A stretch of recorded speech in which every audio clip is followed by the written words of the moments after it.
Warok Suro Golo Warok Surajaya.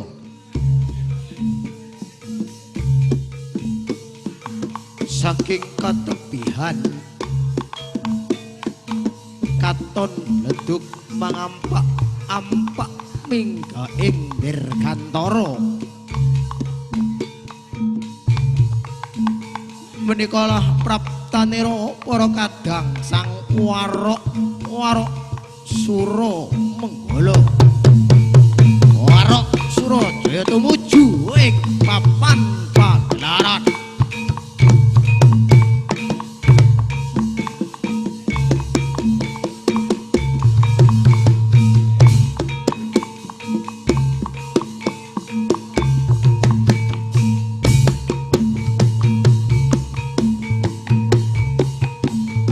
Samengko padha jejogetan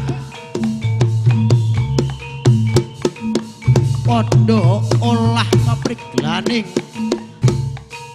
kaopisan.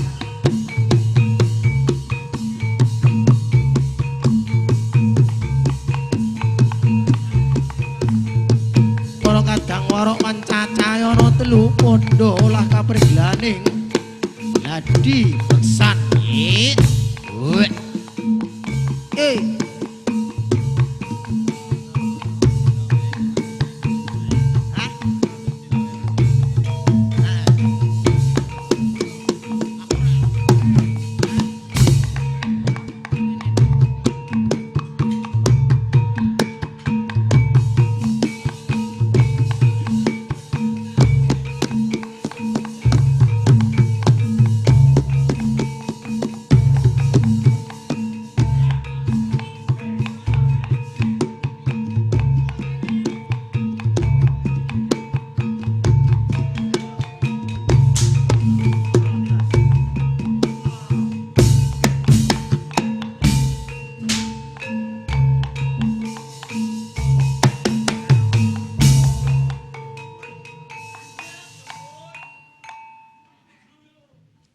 Aku kan lagi seneng-seneng.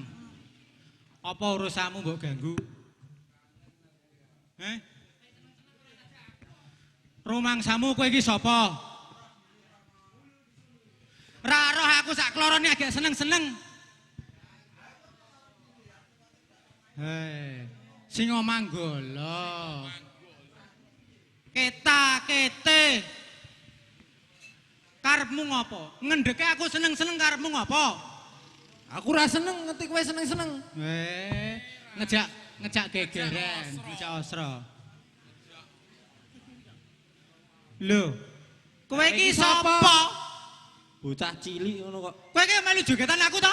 Belok-belok kono penyak diasmu sisan. Kowe wani? Wani kowe. Ora wani kok ngomong. Ora wani kok ngomong. Meneng. Den aku wis ngomong. Kowe omong ora? Oh ya wis tak boronge. Terusno lemu ngomong. Terusno. Kowe iki nyak-nyakang nang desa Kudus ngene iki karepmu ngapa? Oh, aku. Aku pengen golek mungsuh. Aku kira wong Kudus to. Kowe wong ndi? Aku wong Demak. Kowe tangga kok peket-akete lho. Ayo kuwi. Pak polisi mengke kula anjutane, mengke kula tulungi nggih, Pak. Wes sapa? Wani-wani. Hei, Suramenggala. Kowe ora rembugan wae. Kose, iki bocahku lagi ngomong glenak-glenik. Kowe wani apa ora lek karo kene? Sangar to. Bocahku, bocah kaya celengan Semar ngono. Wani tenan. Wani. Waduh. Jangan ngerti aku, nak wani. Aku rak kuwi to. Wes. Saiki piye njalukmu? Ngejak gegeran. Iya. Iki daerah. Oh, aku kendel. Kendel. Tatai. Iya. Apa kadigayanmu? Lho, peninggalane Mbah iki akeh sing saka isi salak. Weh, mbane larang. Iki mbane larang iki. Tak kenalno akekku. Kenalno Permen Fok. neko-neko ta? Enak wi. Aku rak kuwi ta. Jaluk aku. Mak. Juga jaluk nak niate nantang ayo. Mana nih? Oh, oke. Ngejak gegeran to? Ya. Gua pecute. Tokno kadidayanmu. Iya. Nek pancen wis 100 balungmu, wis kandel kulitmu, tak tantang we. Tak uncali akekku Aku gak sik setek. biar dasmu. Oke. Saiki, Hah? ayo. Apa piye? Ora. Aku diomongke kae. Sik. Gedang goreng entek. Ngene are. Oke kaya penyanyi MC. Lah rumah samu? Kakek, tandangi. Oh. Ayo le. Maju le.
Sik, Ger.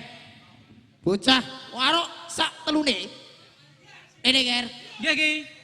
Ini Nggih kula teng mriki mawon. Kula kadung wedi ya. Surajaya. Lah sapa? Sing menggala. Oh, Suramanggala ya. Ora bapak kan wis sekolah. Pakanamu bruto kok ki. Enak kok ora ana balunge. Nyuwun sewu. Nyuwun sewu. Suralatip. Nggih. Lah kuwi Surata. Nggih. Wara kok jenenge kok eli-eli. Aku rak kuwi to. Iki ngene le. Aku tak takok karo kowe ya. Nggih, pripun? Kowe kok jur gejegang ning kene iki masalahe apa? Lah niku. Lah mula bapak iki arep ngerti kok kowe do tukaran karepmu dhewe. Kae lho, sing ngomong golo kae lho. Sing ngomong golo niku lho. Sing golo kenapa? Jan yak-yakan. Lho kok yak-yakan? Aku seto. Seto. Sik. Aku ki gek rembugang iki karo bapak. Sabar le. Warok ora kena diatur. Iya.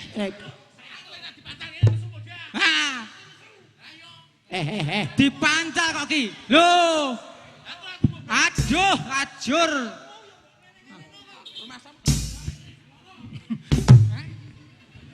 Alah ki. Alah wong tuwa kok kaya ngono.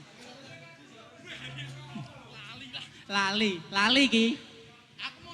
Aduh, lele. Contoh ya, contone wong tuwa aja mbok olah-alik ngono kuwi. Bakwan diolah-alik mateng. Sorry Yi.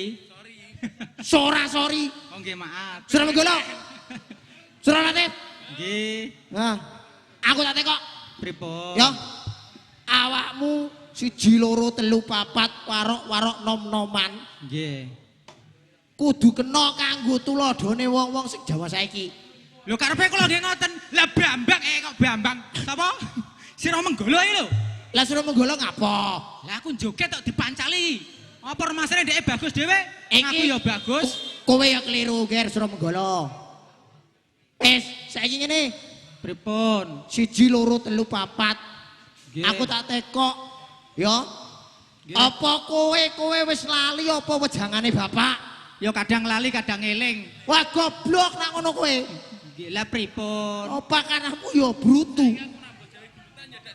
Wes ora sedo memang. Agak niku ta. Bapak iki mejang ilmu kadegdayan karo kowe kabeh ora mung kanggo pamer. Lah, Sik. Wes ora usah nyedak. Wes. Ya nantang. Alah. Wes lungguh. Lah. Lungguh apa ora? Mbah Jono nesu. Lungguh. Kowe apa kowe?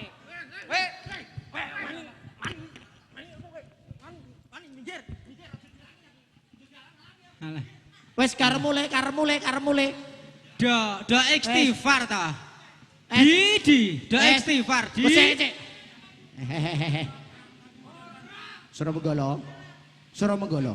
Rene.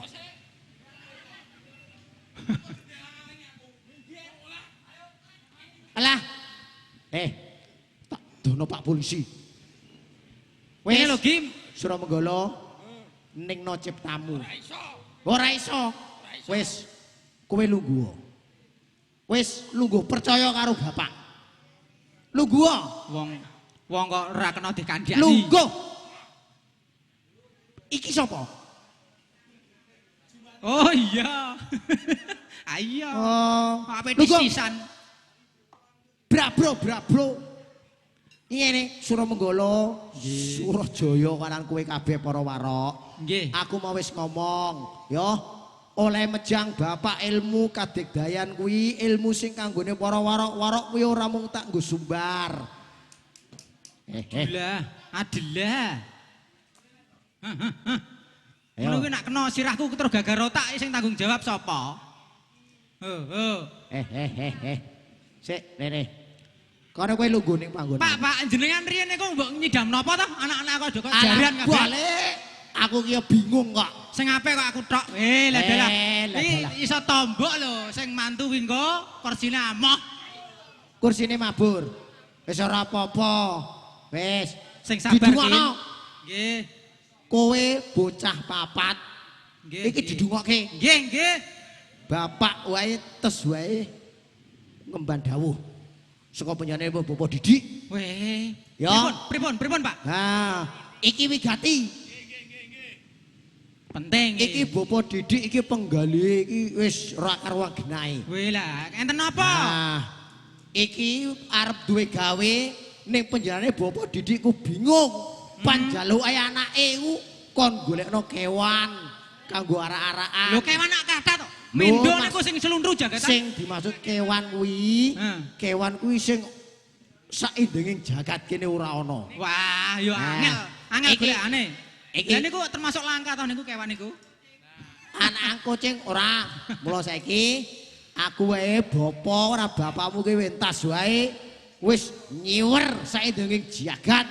Siji ana kewan sing bapak dhewe iki ora iso jebadani. Wis, Ya. lah kebeneran iki. Aku agak ngemaruki gelut iki ya. Nah, iki kan ngene. Gage. Ngeras pates kanggo neter apa wajangane bapak Nggih, Pak. marang kowe bocah papat iki tanggung jawabe bapak tak pasrahno marang kowe cekelen kewan kuwi gawa mrene nang ngersane Bapak Didik. Niku dipateni napa kersane urip? Kowe aja dipateni, Wah, lah terus cekelen urip-uripan. oh, Yo, kalau kita pokok ajeng digoreng damel ini. lawuh. Aja ge lawuh. Piye, Ger? Hah? Engko disate masalah nyate engko gampang ya, Le ya. Engko dijoli Pak Didik. Sing penting iki dawuhe Bapak Didik Oh, sing nggih. karo bapa iki genten tak limpahke, tak pasrahke marang kowe bocah papat. Oh nggih siap. Cekelen iki kewan kuwi sansaya suwe sansaya cedhak, sansaya cedhak. Moko perjalanan kene iki berarti. tak pasrahno bocah papat sak kloron diangeng cekelen gawa mrene aja ngasih kewan kuwi barang ngamuk ana ing laladan Kudus. Oh nggih iki. Heeh. Wis tak Apa dawuh. meneh ngamuk ana ing platarane Bapak Didik mula cekelen luluten nek iso jaan nyambut gawe kanggo maharga ingkang putra ya. Oh, nggih, Mula sedika saiki dawuh. ora usah kesuwen ker Nggih. papat kowe budala ya cekelo kae. Oh nggih, mengke urusane latih